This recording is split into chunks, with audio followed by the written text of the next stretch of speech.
టెంపుల్కి వెళ్తారు. ఎందుకు వెళ్తున్నాం టెంపుల్కి? వాళ్ళు మనం అడుగుతాం మోక్షం గురించి అండి.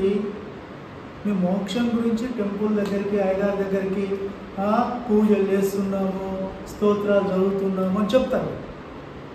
అప్పుడు మనం ఏం చెప్పాలి?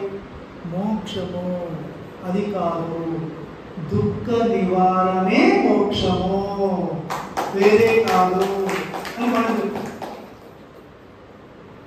మోక్షం అంటే ఏంటండి? దేవుళ్ళో కలిసిపోవడమా? కాదు, దుఃఖాన్ని విడుదల చెయ్యాలి. దుఃఖ నివారణే మోక్షము. ఆ మోక్షం కొరకే ధ్యానం చేస్తున్నాను, ధ్యానము నేర్చుకుంటున్నాను. మరి ధ్యానము ఇవన్నీ ఏంటిది? మన చదువులన్నీ ప్రాపంచికం. 10th class, intermediate, degree, PhD ఇవన్నీ ఏంటివి? ప్రాపంచిక చదువు. మరి ఇప్పుడు ధ్యానము ఇవన్నీ, జ్ఞానము ఇవన్నీ ఏంటిది? ఆధ్యాత్మికత. మీరు ఆధ్యాత్మికతలో వెళ్తున్నారంటే ఏంటిది? ఏం నేర్చుకుంటున్నారు? మోక్షం కొరకండి అని చెప్పాలి. మోక్షం అంటే మళ్ళీ అడుగుతారు, దుఃఖ నివారణే మోక్షము. ఇప్పుడు ఇదంతా ఏంటిది? ఆధ్యాత్మికత గురించి వస్తుంది, స్పిరిచువాలిటీ. ఓకే, మరి ధ్యానం. ఇప్పుడు ధ్యానం అంటే ఏంటి? చాలా ధ్యాన పద్ధతులు ఉన్నాయి, చాలామంది చెప్పారు మాస్టర్స్ అందరు కూడా. ధ్యానం అంటే ఏమిటి అన్నప్పుడు ఏంటి చెప్పండి? శ్వాస మీద. శ్వాస మీద ఎందుకు? మనకు ప్రశ్న వేస్తారు వాళ్ళు. బ్రహ్మకుమారి స్వామి ఏం చేస్తారు? లైట్ మీద దృష్టి కేంద్రీకరించండి అని అంటే, లేదా లేదా ఏమైనా ఒక విగ్రహాన్ని ఊహించుకోండి అని చెప్తూ ఉంటారు. మిగతా ధ్యాన పద్ధతులు కొన్ని ఉంటాయి, కొంతమంది మాస్టర్స్, కొంతమంది గురువులు చెప్తూ ఉంటారు అట్లా. మరి మనం ఏం చెప్పాలి?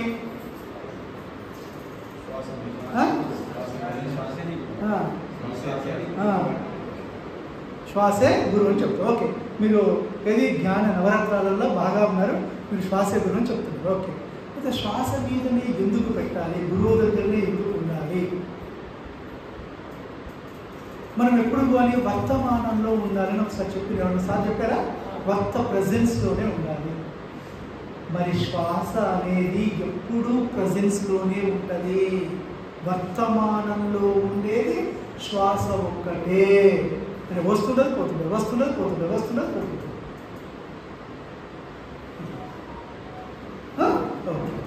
మరి గుడిలోకి వెళ్ళి నేను పూజ చేస్తున్నా సార్, ఆడ శక్తి వస్తుంది కదా. మా అయ్యగారు లలిత సహస్రనామాలు చదవమన్నాడు, మన ద్వీపవర్ణం చదవమన్నాడు, ఇంకా ఉన్నాయి కదా, ఇంకా పారాయణాలన్నీ చదవమన్నారు. నేను చేస్తున్నాను సార్, బాగా అనిపిస్తున్నది, మోక్షం దాని నుంచి రాదా? అయ్యగారు ఇంకోసారి జపం చేయమంటాడు, రామ రామ రామ శివ శివ జపం చేయమంటాడు, యజ్ఞం చేయమంటాడు. ఇవన్నీ మోక్షాలు కావాలి సార్.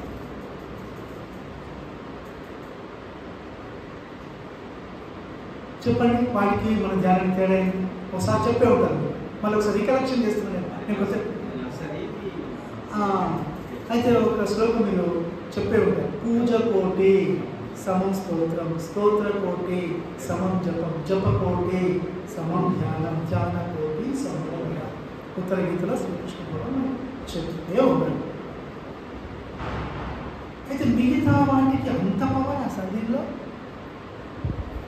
మళ్ళీ డౌట్, పూజ చేసుకుంటాము, మనసు పనిచేస్తుంది, స్తోత్రం చదువుతుంటారు, జపమాల తిప్పుతుంటారు, మనసు పనిచేస్తుంది.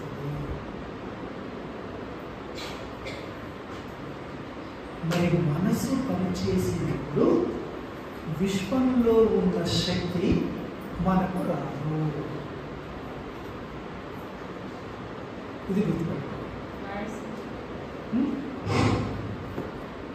మనసు పనిచేసినప్పుడు విశ్వశక్తి మనలోకి ప్రసరించదు. పాయింట్. ఓకేనా? మనసు అంటే ఏంటి?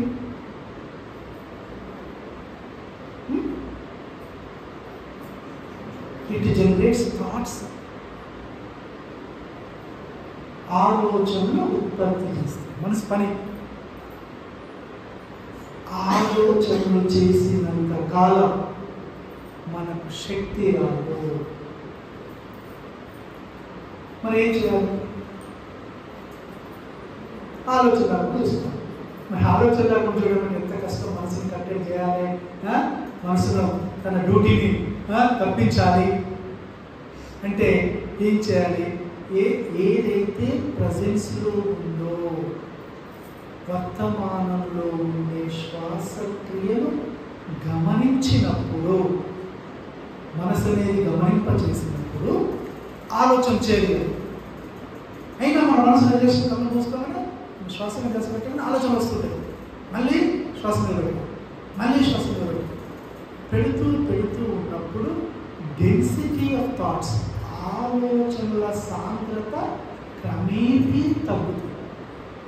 మీరు ఎంతసేపు చేశారు ధ్యానం, శ్వాస మీద ధ్యాస పెట్టడం, ఆలోచన వస్తూ ఉంటాయి అందరికీ.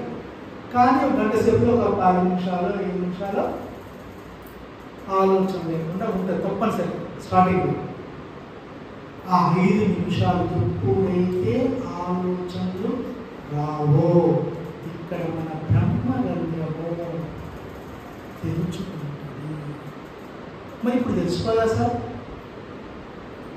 ఆలోచనల మూత ఏర్పడ్డది ఇక్కడ.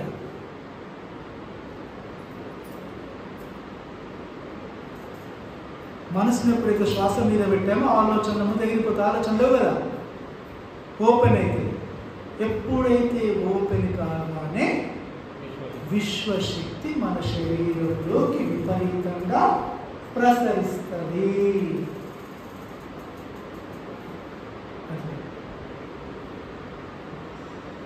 అర్థమైందా?